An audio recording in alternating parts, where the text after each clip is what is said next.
Hello प्यारे बच्चों, कैसे हैं आप लोग। आई होप आपको मौर्योत्तर काल के बाद जो भी विदेशी आक्रमण हुए हैं वो बाई मैप समझ में आया होगा। और हमने भारतीय शासकों के बारे में डिस्कस किया जिन्होंने मौर्योत्तर काल के बाद भारत में शासन किया है। तो अगर आपने अभी तक के वीडियोस नहीं देखे हैं तो पीछे के वीडियोस देख लीजिए, सीक्वेंस से सारी चीज़ें पढ़ेंगे बच्चे तो बहुत अच्छे से समझ में आ जाएगा और कोई प्रॉब्लम नहीं होगा। इसको लेकिन याद करने के लिए बार बार रिवाइज करना होगा क्योंकि हिस्ट्री है और हिस्ट्री में तथ्य बहुत ज़्यादा होते हैं। हमने बहुत प्रयास किया बच्चों कि आप लोगों के लिए वही चीज़ें डिस्कस करें जो एग्ज़ाम में क्वेश्चन आए हैं या जो आने की संभावनाएं हैं। तो मैं खुद प्रयास कर रही हूँ कि इसे शॉर्ट करूँ लेकिन उसको इंटरेस्टिंग बनाऊँ ताकि आप लोगों को समझ में आए और प्रॉब्लम ना हो पढ़ने में। लेकिन फिर भी इसको बार बार आपको रिवाइज़ करना होगा तो इसको बार बार रिवाइज़ करते रहिएगा, पढ़ते रहिएगा। मुझे पूरी उम्मीद है कि आप लोगों को अच्छे से सारी चीज़ें समझ में आ जाएंगी और कोई दिक्कत नहीं होगा। तो चलिए बच्चों, आज की क्लास की शुरुआत करते हैं। और आज जो हम डिस्कस करेंगे वो शकों के बारे में डिस्कस करेंगे, इसके अलावा पार्थियन के बारे में डिस्कस करेंगे, इसके अलावा कुषाणों के बारे में डिस्कस करेंगे। यानी कि ये विदेशी आक्रमणकारी हैं जिनके बारे में मैंने आपको बाई मैप शॉर्ट में बता दिया था। अब उनके बारे में कुछ जो महत्वपूर्ण पॉइंट्स हैं उसको मैं बताऊँगी। तो यहाँ पे आप बिल्कुल भी दिक्कत नहीं है आप लोगों को, बस इतना ध्यान में रखेंगे कि मौर्य साम्राज्य का पतन हो गया है। तो भारत में छोटे छोटे क्षेत्रीय बहुत सारी शक्तियों ने अपने अपने साम्राज्य की स्थापना की वन बाय वन। मौर्य के बाद जो है शुंग, शुंग के बाद कर्ण, कर्ण के बाद सातवाहन, उसी के दरमियान चेदी और सातवाहनों के बाद और भी नए नए राजवंश, इक्ष्वाकु, यदुवंशी और वाकाटक। लेकिन जो आपका पश्चिमोत्तर का क्षेत्र है उसको कोई सुरक्षित नहीं कर रहा है, उस पर कोई कंट्रोल नहीं कर रहा है। तो वहाँ पे विदेशी बारी बारी से आक्रमण करेंगे, अधिकार करेंगे, जिसमें हिंद यवन थे उनको आपने पढ़ा। फिर आपने पढ़ा जो है शकों के बारे में। शकों के बाद आप पार्थियन के बारे में पढ़ेंगे, पार्थियन के बाद आप कुषाणों के बारे में पढ़ेंगे। तो इनसे जुड़े महत्वपूर्ण पॉइंट्स बाई मैप मैंने शॉर्ट में समझा दिया था कि आपको डायग्राम समझ में आ गया है कि कैसे कैसे कौन कौन आक्रमण किया और किन क्षेत्रों में उसका क्षेत्र विस्तार था, वो आपके दिमाग में डायग्राम होगा। तो ये सारे पॉइंट्स आप लोगों को आसानी से याद हो जाएंगे क्योंकि अब हमें उनके बारे में डिटेल पढ़ना है कि और क्या क्या बातें हैं जो उनके बारे में हमें जाननी है। तो बच्चों चलिए अपने दिमाग में उस मैप को रखिएगा जो मैंने पिछले क्लास में समझाया है और फिर इनके बारे में जो भी महत्वपूर्ण पॉइंट्स बताऊंगी इसको ध्यान देंगे। तो चलिए शुरुआत करेंगे बच्चों। शक। मौर्योत्तर काल में भारत आने वाले विदेशी जातियों में शक प्रमुख हैं। उन्होंने यवनों से अधिक क्षेत्र पर अपना आधिपत्य स्थापित किया।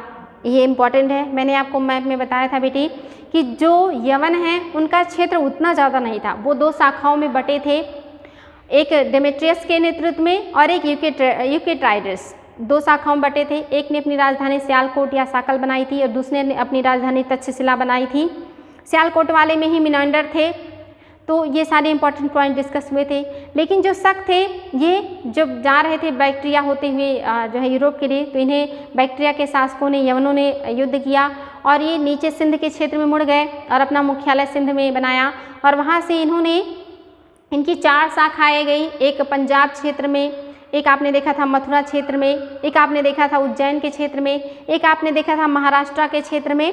तो इन चार शाखाओं में इन्होंने भारत के एक अच्छे खासे क्षेत्र पर अपना अधिकार कर लिया था और काफ़ी समय तक उन्होंने वहाँ पे शासन भी किया था। जब चंद्रगुप्त मौर्य का शासन, गुप्त वंश की स्थापना होती है और चंद्रगुप्त द्वितीय आते हैं, तब ये जा करके शकों को पराजित करते हैं और काफ़ी बड़े क्षेत्र को उनसे अपने साम्राज्य में मिला लेते हैं। लेकिन ये लोग पूरी तरह ख़त्म नहीं होते और ये गुप्त साम्राज्य के पतन में महत्वपूर्ण भूमिका निभाते हैं। यानी कि ये बार बार आक्रमण करके गुप्त साम्राज्य को कमज़ोर कर देंगे और गुप्त साम्राज्य के पतन में महती भूमिका निभाएंगे। ये शक शासक हैं जो कि हम उनको पढ़ रहे हैं। तो आगे बच्चों, ये जो शक हैं या सीथियन, मतलब इनको स्थापित किया है शक या सीथियन, मूल रूप से मध्य एशिया यानी कि चीन के हैं और इनके जो निवासी थे। लेकिन क्या हुआ है, यानी कि जो शक हैं इन्हीं को सीथियन भी कहा जाता है। ये मध्य एशिया के निवासी हैं, खास करके जो चीन का पश्चिमी क्षेत्र है वहाँ के निवासी हैं। और इनको इनके पड़ोसी यूची कबीले के लोगों ने चीन से मार के भगा दिया था या आक्रमण करके इनके साम्राज्य को छीन लिया था, क्षेत्र को छीन लिया था और इनको वहाँ से विस्थापित कर दिया था। मैप में मैंने बताया था कि हुंगनू कबीले के लोगों ने या जो राजा थे उनने जो है यूची कबीले पे आक्रमण किया और यूची कबीले के जो क्षेत्र थे उसको अपने अधिकार में ले लिया। यूचियों ने वहाँ से अपनी जान बचाई और वो आगे गए और सीथियन या शकों के क्षेत्र को अधिग्रहित कर लिया। और जब यूचियों का अधिकार हो गया तो शक जो है वो धीरे धीरे भारत की तरफ विस्थापित हो गए और भारत के क्षेत्र पे आ जाते हैं। तो यहाँ पे है यूची नामक उत्तरी चीनी, ये मतलब जो है जनजातियाँ हैं जो मध्य एशिया की जाति हैं। इन्होंने ही उनके निवास स्थान, इनका निवास स्थान क्या था शकों का, तो सरदरिया नामक स्थान से खदेड़ दिया यूचियों ने। तथा जो शक हैं इन्हीं को स्काइथियन के नाम से भी जाना जाता है। कुछ ग्रंथों में उनके लिए शक पहलो शब्द का भी प्रयोग किया जाता है। क्यों किया जाता है शक पहलो का प्रयोग? क्योंकि जो पहलो या पार्थियन है ये शकों के बाद आक्रमण करते हैं भारत पे, और इन्होंने यमन जो थे उनको तो पराजित करके उनके क्षेत्र को छीन लिया, लेकिन शकों के साथ इनके जो है वैवाहिक संबंध या अच्छे रिश्ते बन गए और इन्होंने शकों के साथ मिल करके शासन किया। इसीलिए इनको शक पार्थियन या शक पहलो कहा जाता है। तो इसलिए इम्पॉर्टेंट है बच्चों, शक जो है ये यहाँ हम देख रहे हैं शक पहलो शब्द का भी प्रयोग किया गया है।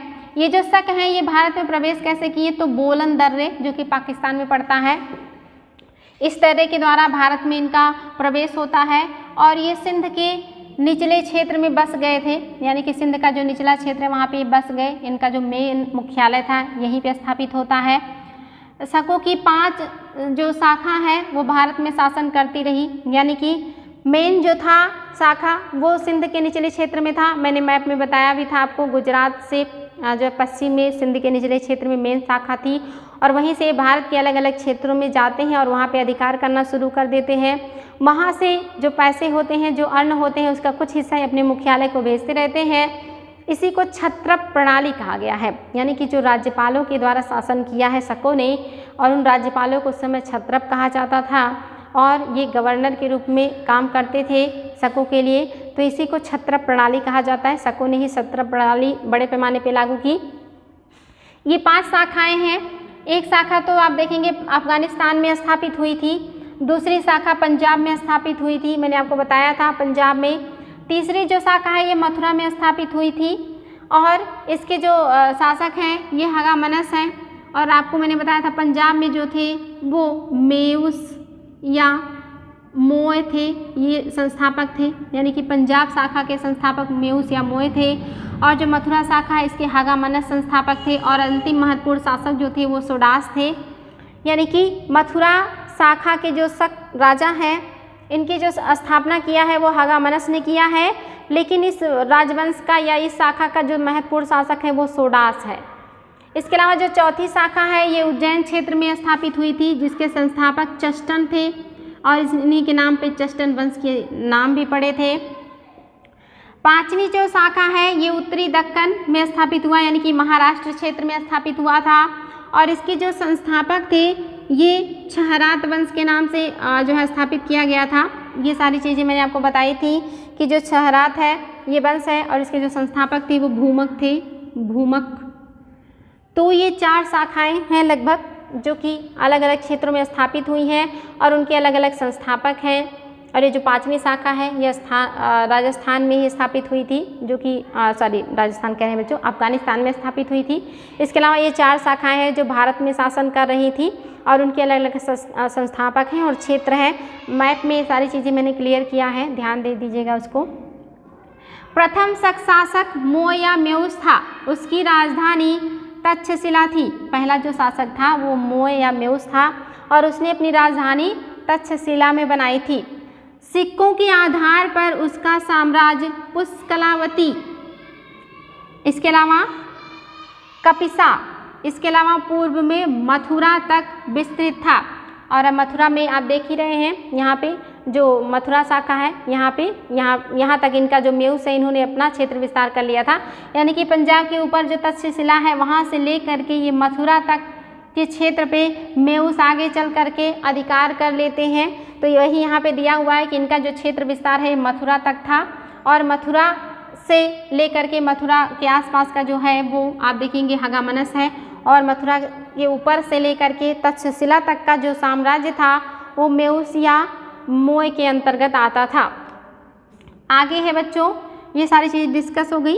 छहरात वंश का प्रथम शासक भूमक था। जो महाराष्ट्र में छहरात वंश की स्थापना हुई थी, इसका प्रथम शासक भूमक था। उसके सिक्के गुजरात, काठियावाड़ और मालवा से प्राप्त होते हैं। यानी कि जो भूमक है, इनके जो सिक्के हैं, जो कॉइन है, वो गुजरात में भी मिलते हैं। और गुजरात का जो काठियावाड़ क्षेत्र है, यानी कि जो आप देखेंगे खंभात की खाड़ी है, उसके आसपास के जो क्षेत्र हैं, पतली सकरी क्षेत्र है जो कि खंभात की खाड़ी से घिरा हुआ है, या जिससे खंभात की खाड़ी घिरी हुई है, इसे काठियावाड़ क्षेत्र उस समय कहा जाता था। यहाँ पर भी इनके सिक्के चलते थे। इसके अलावा आप देखेंगे इनके जो सिक्के हैं ये मालवा में भी चलते थे, यानी कि मध्य प्रदेश से भी प्राप्त हुए हैं। तो इम्पॉर्टेंट है बच्चों। आगे है करदामक या चष्टन वंश। इसके दो नाम हैं, इसी को चष्टन वंश कहा जाता है या करदामक वंश कहा जाता है, जो कि उज्जैन मध्य प्रदेश में स्थापित हुआ था और इसके संस्थापक चष्टन थे, यानी कि इन्होंने स्थापित किया था। और चष्टन के ही पौत्र रुद्रदामन प्रथम होते हैं, जो कि शक शासकों में सबसे ज़्यादा शक्तिशाली शासक होते हैं और वहाँ से एग्जाम में बहुत ज़्यादा क्वेश्चन भी बनता है। तो वो सारी चीज़ें मैं डिस्कस कर चुकी हूँ बच्चों। आगे है, इसी वंश का पहला शासक चष्टन था, यानी कि जो करदामक वंश है या चष्टन वंश है, इसी का पहला शासक जो है वो चष्टन था। उज्जैन का प्रथम स्वतंत्र शासक चष्टन ही था, यानी कि उज्जैन में जिसने स्वतंत्र शासन किया एक शासक के रूप में, वो चष्टन ही थे। और आगे चल करके इनके पौत्र जो रुद्रदामन प्रथम है, इन्होंने चष्टन के साथ साथ जो छहरात वंश है उसको भी अपने साम्राज्य में मिला लिया और गुजरात तक के क्षेत्र को अपने साम्राज्य में मिला लिया था। और उन्होंने सातवाहन शासक वशिष्ठ पुत्र पुलमयी को कई बार हराया था और अपनी पुत्री का विवाह भी उनसे करके युद्ध विराम कर लिया था। तो ये काफ़ी महत्वपूर्ण शासक हैं, इन्होंने बहुत बड़े क्षेत्र पर अधिकार किया था। आगे बढ़ेंगे बच्चों। माना जाता है कि मालवा के एक भारतीय शासक ने 58 BC में एक शासक को हराया था, यानी कि मालवा के एक शासक हैं और इन्होंने 58 BC यानी कि 58 ईसा पूर्व में मालवा के ही एक शासक को हराया था। और हराने के बाद उन्होंने विक्रमादित्य की उपाधि धारण की थी। वेरी वेरी इंपॉर्टेंट है बच्चों। विक्रमादित्य की जो उपाधि का धारण करने का जो प्रचलन है, ये मालवा क्षेत्र के शासकों ने ही शुरू किया था। और ये जो उपाधि धारण की थी, इसी के उपलक्ष्य में इन्होंने क्या किया था, विक्रम संवत चलाया था। ये आपका विक्रम संवत है, जो आपको पता है कि 57 ईसा पूर्व में माना जाता है कि 57 ईसा पूर्व से इसका शुरुआत हुआ था और ये मालवा के क्षेत्र में शुरू हुआ था। विक्रमादित्य की उपाधि धारण करने वाले राजा के द्वारा शुरू किया गया था। आगे है, तब से माना जाता है कि यह उपाधि शक्ति और प्रतिष्ठा का प्रतीक बन गया। यानी कि जब उन्होंने विक्रमादित्य की उपाधि धारण की और जो है विक्रम संवत चलाया 57 ईसा पूर्व में, तभी से ये जो विक्रमादित्य की उपाधि है ये शक्ति और प्रतिष्ठा का प्रतीक बन गया। यानी कि अगर कोई राजा विक्रमादित्य की उपाधि धारण करता है तो इसका मतलब वो बहुत शक्तिशाली है और वो बहुत प्रतिष्ठित है। उसके मतलब सत्ता पे या उसके शौर्य पे आप डाउट नहीं कर सकते हैं। तो ये अपने आप में बहुत ही प्रचलित उपाधि हो जाती है और ये उपाधि बहुत ही लंबे समय तक चलती रहती है, मध्यकाल तक चलती रहती है। और मध्यकाल में आप देखेंगे अकबर का जब टाइम आता है और वहाँ पे हेमू नामक राजा से जो पानीपत का द्वितीय युद्ध होता है अकबर का, और उस पानीपत के द्वितीय युद्ध में जो हेमू हैं वो मार दिए जाते हैं या वो हार जाते हैं और पानीपत का जो द्वितीय युद्ध है वो समाप्त हो जाता है।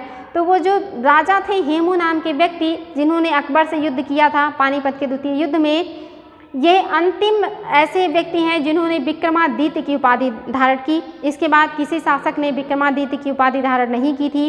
तो एग्जाम में क्वेश्चन आए कि अंतिम शासक कौन है जिसने विक्रमादित्य की उपाधि धारण की थी, तो वो हेमू थे, जिन्होंने अकबर के साथ पानीपत का द्वितीय युद्ध लड़ा था 1556 में। इंपॉर्टेंट है बच्चों। तो आगे बढ़ेंगे इसी में। यहाँ से उपाधि का शुरुआत हो गया है और तब से यह शक्ति और प्रतिष्ठा का प्रतीक बन गया। अब तक 14 विक्रमादित्य की उपाधि वाले शासकों का उल्लेख मिलता है और अंतिम जो विक्रमादित्य थे वो हेमू थे। यानी कि लगभग 14 शासकों ने विक्रमादित्य की उपाधि धारण की थी और अंतिम जो राजा हैं वो हेमू हैं, जिन्होंने विक्रमादित्य की उपाधि धारण की। और पहला मालवा का शासक है जिसने विक्रमादित्य की उपाधि धारण की थी और विक्रम संवत चलाया था। आगे है, चष्टन के बाद उसका पौत्र रुद्रदामन प्रथम शासक बना और जूनागढ़ से उसका एक प्रसिद्ध अभिलेख मिला है। यह विशुद्ध संस्कृत में लिखा है। इसी अभिलेख के अनुसार रुद्रदामन ने दक्षिणापथ स्वामी सातवाहन शासक वशिष्ठ पुत्र पुलमावी को हराया था। यानी कि जो रुद्रदामन प्रथम हैं, ये बहुत ही महत्वपूर्ण शासक हैं चष्टन वंश के, और इन्होंने जो है 2 महत्वपूर्ण कार्य किए। पहला उन्होंने क्या किया है कि जब वो सौराष्ट्र क्षेत्र में अधिकार कर लेते हैं तो वहाँ पे जो सुदर्शन झील है उसका पुनरुद्धार किया, और दूसरा जो उनका महत्वपूर्ण काम था वो उन्होंने जूनागढ़ अभिलेख यानी कि पास के ही एक पत्थर पर एक अभिलेख उत्कीर्ण करवाया या लेख लिखवाया जो जूनागढ़ अभिलेख के नाम से प्रसिद्ध हुआ। तो ये 2 चीज़ें हैं जिसकी वजह से इतिहास में जो रुद्रदामन है ये प्रसिद्ध है। और इसी जूनागढ़ अभिलेख से ही पता चलता है कि जो रुद्रदामन है इन्होंने सातवाहन शासक वशिष्ठ पुत्र पुलमई को 2-3 बार हराया या बार हराया, और एट लास्ट में दोनों लोग मतलब जो है समझौता कर लेते हैं, और रुद्रदामन ने अपनी पुत्री का विवाह वशिष्ठ पुत्र पुलमई से कर दिया था, और यहाँ से सातवाहनों से इनकी लड़ाई जो है वो बंद हो जाती है। आगे बढ़ेंगे बच्चों। इसके अलावा अन्य कारण उनके लिए, मतलब ये 2 अन्य कारण हैं जिसकी वजह से ये जो रुद्रदामन है ये प्रसिद्ध हैं। मौर्य शासकों द्वारा निर्मित सुदर्शन झील को उसने पुनर्निर्मित कराया था, और दूसरा विशुद्ध संस्कृत में पहला बड़ा लेख लिखवाया था। तो इम्पोर्टेंट है, पहला विशुद्ध यानी कि पहला शुद्ध संस्कृत में लिखा हुआ अभिलेख कौन सा है, तो रुद्रदामन का जूनागढ़ अभिलेख है, और ये काफ़ी बड़ा लेख है जो कि सौराष्ट्र प्रांत में लिखाया गया था। गिरिनार, इसको गिरिनार अभिलेख भी कहते हैं, सॉरी इसको मतलब जो जूनागढ़ अभिलेख कहते हैं, और ये गिरिनार प्रांत में पड़ता है, तो इसलिए इम्पॉर्टेंट है बच्चों। आगे है बच्चों, पश्चिम भारत का अंतिम शासक रुद्र सिंह तृतीय था। ये भी इम्पॉर्टेंट है। पश्चिम भारत का जो अंतिम शासक है वो रुद्र सिंह तृतीय है या था, जिसको गुप्त शासक चंद्रगुप्त द्वितीय ने पराजित किया और वहाँ से शक सत्ता का उन्मूलन किया तथा व्याघ्र अंकित चांदी के सिक्के चलवाए। तो एग्जाम में क्वेश्चन आया हुआ बच्चे कि पश्चिमी भारत का जो शक साम्राज्य था उसका अंतिम शासक कौन था, रुद्र तृतीय, और इसको हराया किसने है, तो गुप्त वंश के सबसे शक्तिशाली शासक चंद्रगुप्त द्वितीय ने, और इन्होंने भी विक्रमादित्य की उपाधि धारण की थी। इन्होंने शकों को हराया और इस उपलक्ष्य में इन्होंने शक्रादित्य की उपाधि धारण की, और इसके अलावा इन्होंने शकों के हराने के उपलक्ष्य में चांदी के सिक्के चलाए थे, और वो चांदी का जो सिक्का था वो व्याघ्र अंकित था, यानी कि उस पर बाघ की आकृतियाँ बनी हुई थी। तो ये सारे पॉइंट्स इंपॉर्टेंट है बच्चों, जो कि गुप्त शासक चंद्रगुप्त द्वितीय से जुड़े हुए हैं, और शक साम्राज्य के जो है समाप्ति का इन्होंने पूरा प्रयास किया था, और शकों को इन्होंने बुरी तरह हराया भी था, और उसी की उपलक्ष्य में या उसी की जीत के उपलक्ष्य में इन्होंने चांदी के सिक्के चलाए थे व्याघ्र अंकित, जो कि मालवा क्षेत्र में चलाए थे। इम्पॉर्टेंट है। मथुरा में शकों का पहला शासक हगामनस तथा अंतिम शासक या अंतिम महत्वपूर्ण शासक सोडास था, जिसके पश्चात कुषाण शासक बिम्बकटफिसस का मथुरा पर अधिकार हो गया। यानी कि जो मथुरा शाखा थी शकों की, यहाँ का जो पहला शासक है वो हगामनस है, जिसने स्थापना की थी मथुरा शाखा की, और यहाँ का जो महत्वपूर्ण शासक है वो कौन है, वो महत्वपूर्ण शासक या अंतिम शासक वो सोडास है, और इसी को सोडास को किसने हराया है, तो बिम्बकटफिसस ने हराया है। और बिम्बकटफिसस ये कौन है, ये कुषाण वंश के दूसरे शासक है। कुषाण वंश के जो संस्थापक हैं वो कुजुलकटफिसस हैं, और कुजुलकटफिसस के जो पुत्र हैं वो बिम्बकटफिसस हैं। इन्होंने जो है कुषाण साम्राज्य की बहुत बड़े सीमा तक विस्तार किया या बड़े साम्राज्य की स्थापना की, और इन्होंने अपने साम्राज्य विस्तार के दरमियान शकों की जो मथुरा शाखा थी वहाँ युद्ध करके उसको अपने साम्राज्य में मिला लेते हैं, और उस समय वहाँ का जो राजा था शक राजा वो सोडास था। इंपॉर्टेंट है बच्चों, ये आए अगर कि मथुरा शाखा जो थी शकों का, वहाँ उसको अपने साम्राज्य में किसने मिलाया था, तो बिम्बकटफिसस ने। और बिम्बकटफिसस पहले राजा हैं जिन्होंने भारत में सोने के सिक्के चलाए थे। ये कुषाणों मतलब जो है कुषाण शासक हैं, तो इम्पॉर्टेंट है, इसको ध्यान देंगे। पार्थियन, इस जो नेक्स्ट विदेशी हैं वो पार्थियन हैं या पहलव हैं, जिन्होंने भारत पर आक्रमण किया था मौर्योत्तर साम्राज्य में। यानी कि शक हैं, पहले हिंद यवन हैं, हिंद यवन के बाद शक हैं, शक के बाद पार्थियन या पहलव हैं, और उनके बाद जो है वो कुषाण हैं। तो यहाँ पे आप देखेंगे जो पार्थियन है इन्होंने अधिकार किया कैसे, पार्थियन साम्राज्य का वास्तविक संस्थापक मित्रदात प्रथम था। इंपॉर्टेंट है, एग्जाम में आ सकता है बच्चों कि पार्थियन साम्राज्य का वास्तविक संस्थापक कौन है? मित्रदात प्रथम था। इस वंश का सर्वाधिक शक्तिशाली शासक कौन था? तो सबसे ज़्यादा शक्तिशाली जो शासक था वो आपका है, शक्तिशाली शासक वो है गोंडोफर्नीज। इंपॉर्टेंट है, गोंडोफर्नीज एग्जाम में बहुत ज़्यादा आता है। ये जो गोंडोफर्नीज है, इन्हीं के शासनकाल में भारत में सबसे पहले ईसाई धर्म प्रचारक आए थे। इंपॉर्टेंट है बच्चों, ये कभी मत सोचिएगा कि जो ईसाई हैं वो आधुनिक काल में भारत में आए हैं ईसाई धर्म का प्रचार करने, ऐसा बिल्कुल नहीं है। ऐसा नहीं है कि अंग्रेज आए या फ्रांसीसी आए या जो डच आए तो उनके साथ जो है ईसाई हमारे यहाँ आए प्रचार करने के लिए। आप देख सकते हैं ये एंशिएंट काल है, ये मेडुअल भी नहीं है, ये प्राचीन काल है और प्राचीन काल में ही ईसाई धर्म का प्रचार करने के लिए लोग आए थे और जो आए थे उनका नाम था जो है सेंट थॉमस। और ये जब भारत में ईसाई धर्म का प्रचार करने आते हैं और ऊपर के क्षेत्र में आते हैं, हिंद यवन के क्षेत्र में या पार्थियन के क्षेत्र में, ये पार्थियन या पहलो हैं, इन्हीं के साम्राज्य में आए थे। और ये जब नीचे की तरफ जाते हैं, साउथ में जाते हैं ईसाई धर्म का प्रचार करने, तो वहाँ पे इनकी हत्या कर दी जाती है। तो इम्पॉर्टेंट है बच्चों, एग्जाम में आया है कि कौन से शासक के शासनकाल में जो है सेंट थॉमस आए थे? तो गोंडोफर्नीज के ही शासनकाल में आए थे। इसने देवव्रत की उपाधि ली थी। शकों को परास्त कर इसने तक्षशिला को अपनी राजधानी बनाई थी, यानी कि जो शक तक्षशिला के क्षेत्र में स्थापित थे उनको पार्थियनों ने हराया था और वहाँ पे अपनी राजधानी स्थापित की थी। और इन्हीं के शासनकाल में ईसाई धर्म प्रचारक सेंट थॉमस आए थे भारत, जो कि माना जाता है कि दक्षिण में इनकी हत्या भी कर दी जाती है। संभवतः पार्थियनों की आर्थिक स्थिति अच्छी नहीं थी क्योंकि इनके शासन में बहुत कम चांदी के सिक्के मिले हैं, यानी कि जो पार्थियन हैं इनके शासनकाल में जो चांदी के सिक्के हैं उनकी जो मात्रा है वो बहुत कम है। तो ऐसा माना जाता है कि इनके शासनकाल में जो समृद्धि बहुत कम थी या आर्थिक स्थिति बहुत अच्छी नहीं थी, इसीलिए जो चांदी के सिक्के हैं उनकी जो मात्रा है वो कम पाई जाती है। और ये काफ़ी कम क्षेत्रों पे इन्होंने अधिकार किया था और काफ़ी कम टाइम तक इन्होंने शासन भी किया था। तो इम्पॉर्टेंट है बच्चों, ध्यान देंगे। आगे है कुषाण वंश, जो चौथा और अंतिम विदेशी है जिसने भारत पर आक्रमण किया है वो कुषाण है। और कुषाण कौन है?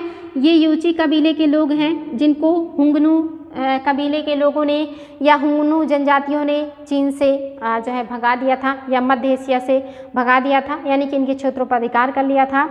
ये जो यूची जनजाति है या कबीला है ये दो भागों में बट जाता है। वहाँ से एक भाग जो है वो भारत के कश्मीर और ऊपरी पाकिस्तान के क्षेत्रों में बस जाता है, यानी कि पाकिस्तान का तक्षशिला क्षेत्र लेकर के पेशावर का क्षेत्र और कश्मीर का क्षेत्र, इन क्षेत्रों में एक शाखा करके कुषाणों के नाम से बस जाती है, जो कि इन्हीं यूची कबीले की एक शाखा है। और यूची कबीले की दूसरी जो शाखा है ये तिब्बत क्षेत्र में गए और वहीं पे बस गए और आज भी ये तिब्बत क्षेत्र में पाए जाते हैं, यानी कि यूची कबीले की दूसरी शाखा आज भी तिब्बत में पाई जाती है। और पहली शाखा हमारे भारत में आई थी जो कश्मीर, पेशावर और तक्षशिला के क्षेत्र में अपना अधिकार करके स्थापित किया था। और इन्हीं के शासनकाल में आपको पता है कि चतुर्थ बौद्ध संगीति हुई थी। इन्होंने रेशम मार्ग पर भी अपना नियंत्रण रखा था।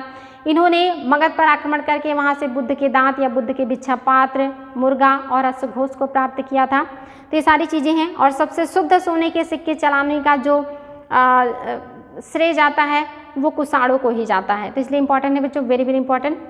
कुषाणों के जो राजा हैं जिन्होंने स्थापना की भारत में वो कुजुल कटफिसेस हैं। ये यूची कबीले को संगठित करते हैं और कश्मीर तथा सिंध के पश्चिमी क्षेत्र पर अधिकार कर लेते हैं। और इन्होंने दो प्रकार के सिक्के चलाए थे।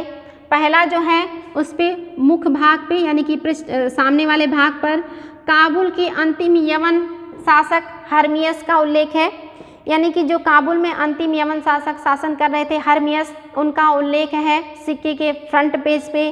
और सिक्के के जो बैक साइड में है उस पे किसका उल्लेख है? तो उस पे जो है कुजुल खटफिसेस का नाम है, यानी कि इन्होंने जो सिक्के शुरुआत में चलाए थे उसमें फ्रंट पेज पे अंतिम यवन शासक हर्मियस का नाम उल्लेख है और उसके बैक साइड पे कुजुल कटफिसेस का नाम उल्लेख है। ये पहले प्रकार के सिक्के हैं। दूसरे प्रकार का जो सिक्का है, इस प्रकार के सिक्के पर उपाधियाँ अंकित हैं, बड़ी बड़ी उपाधियां लेते थे ये लोग। और ये उपाधियां लेने का जो प्रचलन है ये चीन में ही था और ये लोग चीन के निवासी थे, तो ये लोग उस उपाधियों का उपयोग यहाँ भी करते हैं और बड़ी बड़ी उपाधियां लेते हैं भारत में भी। और इन लोगों ने यानी कि जो कुजुल कटफिशेस हैं इन्होंने तांबे के सिक्के चलाए हैं, इन्होंने सोने के सिक्के नहीं चलाए हैं। लेकिन इनके बाद जो बिम कटफिशेस होते हैं ये सोने के सिक्के चलाते हैं। भारत में सबसे पहले सोने का सिक्का चलाने का जो काम किया था वो बिम कटफिशेस ने ही किया था। तो सर्वप्रथम इसी ने भारत के उत्तर पश्चिम के भागों में सोने के सिक्के चलाए थे और रोमन पद्धति पे वो सिक्के चलाए गए थे। बिम के सिक्के पर शिव, नंदी तथा त्रिशूल बना है। यानी कि जो बिम कटफिशेस है इन्होंने अपने सिक्कों पर शिव का उल्लेख किया है, नंदी को बनवाया है, त्रिशूल का उल्लेख किया है, जिससे पता चलता है कि वो शैव धर्मानुयायी थे या शैव मतावलंबी थे। और इन्होंने भारत के उत्तर पश्चिम के क्षेत्रों में सोने के सिक्के बड़े पैमाने पे प्रचलित कराए थे। जबकि इनके जो पिता हैं कुजुल कटफिशेस, इन्होंने सोने के नहीं बल्कि सिर्फ तांबे के सिक्कों का प्रचलन किया था। और आगे चल के जो कनिष्क आएंगे तो वो सबसे शुद्ध सोने के सिक्के ढलवाते हैं। तो एग्जाम में क्वेश्चन बनता है सबसे ज़्यादा जो सिक्के चलाए थे वो मौर्यों ने चलाए थे, सबसे ज़्यादा जो सोने के सिक्के चलाए थे वो गुप्तों ने चलाए थे, और सबसे ज़्यादा जो शुद्ध सोने के सिक्के हैं यानी कि जो सिक्के हैं वो शुद्ध हैं, बिल्कुल सोने के हैं, तो वो जो है कुषाणों ने चलाए हैं। इंपॉर्टेंट है बच्चों, ध्यान देंगे इसको। आगे हैं कनिष्क, इनका जो शासनकाल है वो 78 से 105 जो है ईस्वी है। इसने पाटलिपुत्र पर हमला कर हर्जाने के रूप में बौद्ध विचारक अश्वघोष और बुद्ध का दांत या बुद्ध की भिक्षा पात्र प्राप्त किया तथा अद्भुत कुक्कुट या मुर्गा प्राप्त किया था। ये 3 चीज़ें उन्होंने हर्जाने के रूप में मगध के शासक से प्राप्त किया था कनिष्क ने। इंपॉर्टेंट है बच्चों। आगे है चीनी तुर्किस्तान के मुद्दे पर उसका युद्ध पांचाल से हुआ था। यानी कि जो चीनी और तुर्किस्तान का क्षेत्र है उन क्षेत्रों पे कनिष्क अधिकार करना चाहते थे और इस मंशा से उन्होंने ऊपर के क्षेत्र पर आक्रमण किया। और चीनी तुर्किस्तान के मतलब क्षेत्र को अधिकार करने के लिए जो चीन का शासक था पांचाल, उससे जो है इनका युद्ध होता है जिसमें जो कनिष्क हैं वो हार जाते हैं। तो एग्जाम में क्वेश्चन बना है कि चीन के किस शासक से कनिष्क हार गए थे, तो पांचाल से हार गए थे। लेकिन दोबारा ये फिर से आक्रमण करते हैं और दूसरी बार आक्रमण करने के बाद इन्हें खेतान जो है प्राप्त हो जाता है। खेतान का क्षेत्र कनिष्क को प्राप्त होता है, यानी कि दूसरी बार इन्हें जीत प्राप्त होती है और उस समय इन्हें खेतान क्षेत्र जो है वो प्राप्त हो जाता है। लेकिन पहली बार ये पांचाल से हार जाते हैं। आगे है बच्चों, राज तड़ंगिड़ी के अनुसार कश्मीर पर उसका शासन था, यानी कि कनिष्क का शासन था कश्मीर पर, और उसने अपनी राजधानी पुरुषपुर या पेशावर को बनाया था। यानी कि जो कनिष्क की राजधानी थी वो पेशावर या पुरुषपुर थी, लेकिन उसका जो अधिकार था वो कश्मीर तक था। आगे है बच्चों, कनिष्क ने शक संवत चलाया। यानी कि कनिष्क जो है ये कौन सी संवत चलाते हैं, तो शक संवत चलाते हैं। ये बहुत इंपॉर्टेंट है बच्चों, इसको ध्यान देंगे। ये 78 ईस्वी में चलाया गया था। विक्रम संवत आपने पढ़ा वो 57 ईस्वी में चला था, यानी 57 BC में चला था ईसा पूर्व में। विक्रम संवत 57 ईसा पूर्व में चला था। और जो आपका शक संवत है ये 78 ईस्वी में चला है या 78 AD में चलाया गया है, जो वर्तमान भारत सरकार की सरकारी कैलेंडर के रूप में स्वीकार किया जाता है। महायान बौद्ध शाखा को संरक्षण दिया है कनिष्क ने, और चतुर्थ बौद्ध संगीति कश्मीर में बुलाया था। यानी कि महायान जो शाखा थी बौद्ध धर्म की, जिसका विकास हो चुका था लेकिन उसको आधिकारिक पुष्टि नहीं हुई थी, तो दक्षिण के क्षेत्र में आंध्र प्रदेश, महाराष्ट्र, कर्नाटका, इन क्षेत्रों में महायान संप्रदाय का बहुत बड़े पैमाने पर विस्तार हो चुका था।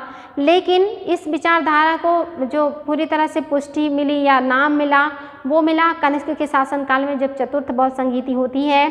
तो जो दक्षिण के बौद्ध भिक्षु थे इन्होंने अपने आप को महायान शाखा के नाम से अलग कर लिया और ये नई नई परंपराओं को या नई नई चीज़ों को, पुरानी जो नियम कानून थे उसमें फेरबदल करके, उसको आसान करके, उसमें परिवर्तन करके अपनाया। और जो स्थविर थे या जो पुरानी विचारधारा को मानने वाले थे वो हीन यानी कहलाए थे।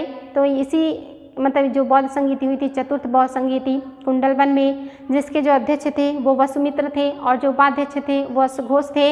यहीं पे जो बौद्ध धर्म है ये 2 भागों में बट गया था, महायान और हीनयान में। और ये किसके शासनकाल से संबंधित है? तो ये कनिष्क के ही शासनकाल से संबंधित है। इसके अलावा कुषाण लेखों में कनिष्क को महाराजाधिराज, इसके अलावा देवपुत्र कहा गया है। यानी कि जो कुषाण लेख हैं, जो समय के लेख मिलते हैं कुषाणों के, उसमें इनको महाराजाधिराज और देवपुत्र कहा गया है। तो ये भी इम्पोर्टेंट है बच्चों, देवपुत्र और महाराजाधिराज किसे कहा गया है? तो कनिष्क को कहा गया है। आगे है, इसके सिक्कों पर हेराक्लीस, शिव, अग्नि देवता का चित्र बना हुआ है। यानी कि जो कुषाण शासक हैं कनिष्क, इनके सिक्कों पर हेराक्लीस का चित्र बना हुआ है। इसके अलावा शिव का, हेराक्लीस से तात्पर्य कृष्ण से लिया जाता है कि जो कृष्ण है उनको हेराक्लीस कहा जाता था।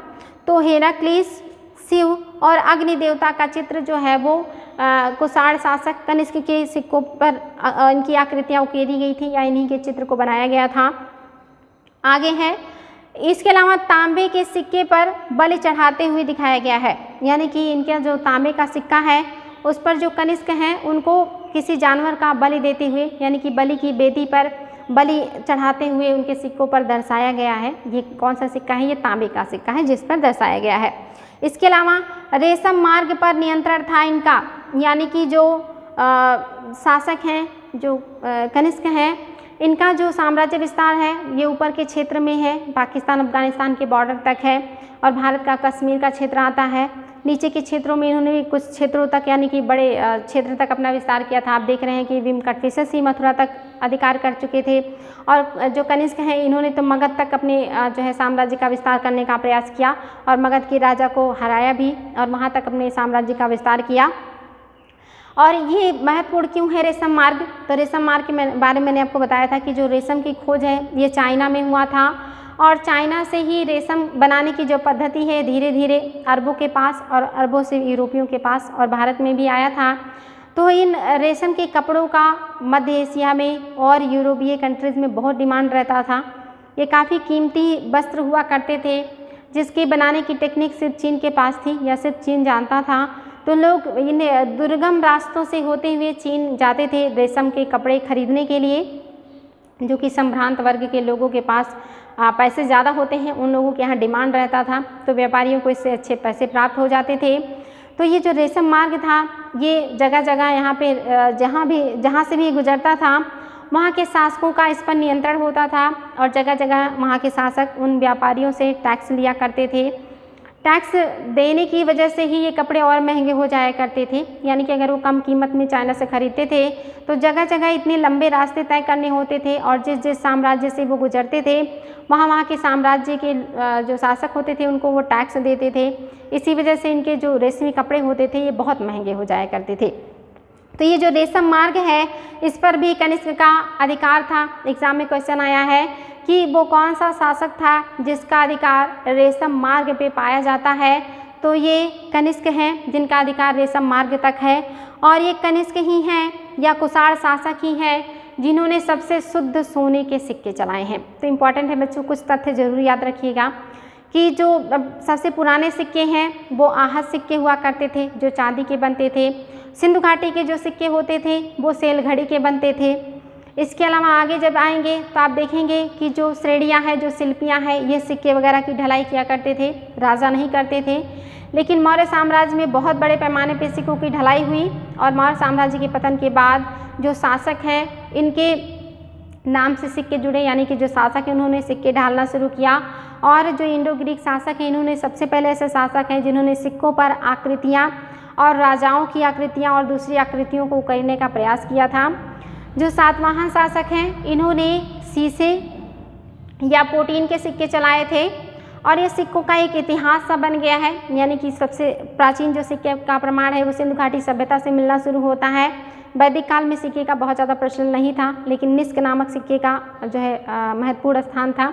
आगे चल के देखिए किस तरह से सिक्कों का विकास हो रहा है और कनिष्क के शासनकाल में सबसे शुद्ध सोने के सिक्के पाए गए। आगे चल करके जैसे साम्राज्य परिवर्तित होता है और धातुओं की कमी होती है या साम्राज्य बहुत मजबूत नहीं होता तो ये सिक्कों में मिलावट ज़्यादा करने लगते हैं लोग और यहाँ पे फिर उतनी शुद्ध सोने के सिक्के नहीं पाए जाते हैं जितने सोने के शुद्ध सिक्के कनिष्क के शासनकाल में या कुषाणों के शासनकाल में पाए गए थे। तो आई होप बच्चों आप लोगों को समझ में आया होगा आज तक का पॉइंट। तो ये 3 वीडियोस मतलब आप सीक्वेंस में देखिएगा ज़रूर, फर्स्ट सेकंड थर्ड पार्ट, ताकि आप लोगों को ये सारे चीज़ें बहुत अच्छे से क्लियर हो जाएं कि कैसे कैसे आक्रमण हुए, कैसे कैसे भारतीय शक्तियों का उद्भव हुआ और किस तरह से उन्होंने शासन किया, कौन कौन से महत्वपूर्ण बातें हैं जिनको एग्ज़ाम में एग्जामिनर्स उठाते हैं और जिनको आप लोगों को जानना बहुत ज़रूरी है। तो आई होप बच्चों आप लोगों को समझ में आया होगा और अच्छा लगा होगा। तो अच्छे से पढ़ाई कीजिए, फिर नेक्स्ट डे मिलते हैं। आज के लिए रहने देते हैं। Thank you.